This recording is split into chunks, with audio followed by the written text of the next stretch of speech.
কেতিয়াবা যান্ত্ৰিকতাৰ পৰা আঁতৰি অলপ সময় নিজৰ বাবে প্ৰকৃতিৰ বুকুত হেৰাই যাবলৈ মন যায়নে? তেন্তে আপোনাক আদৰণি জনাইছে মাজুলীৰ বুকুত থকা গাঁও নামৰ ৰিজৰ্টখনে। কেঁচা মাটিৰ গোন্ধ আৰু থলুৱা অসমীয়া পৰম্পৰাৰ এক অপূৰ্ব সংমিশ্ৰণ।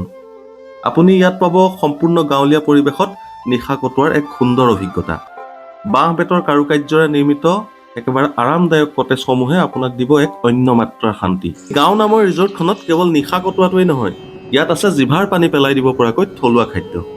গৰৈ মাছৰ পিটিকাৰ পৰা আৰম্ভ কৰি হাঁহৰ মাংস আৰু বাঁহৰ গাজলৈকে সকলোবিলাক পাব সম্পূৰ্ণ ঘৰুৱা সোৱাদত।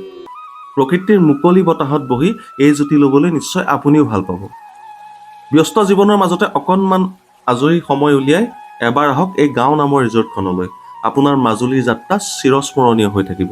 আপোনালোকক এই ৰিজৰ্টখনৰ ঠিকনাটো দি দিছোঁ। মাজুলীৰ কমলাবাৰী চাৰিআলিৰ পৰা আউনীআটী সত্ৰলৈ যিটো ৰাস্তা, সেই ৰাস্তাটোত প্ৰায় 500-600 মিটাৰমান গ'লেই আপোনালোকে পাব এই গাঁও নামৰ ৰিজৰ্টখন। আহক আৰু এটা নিশা ইয়াতে আনন্দ লওক।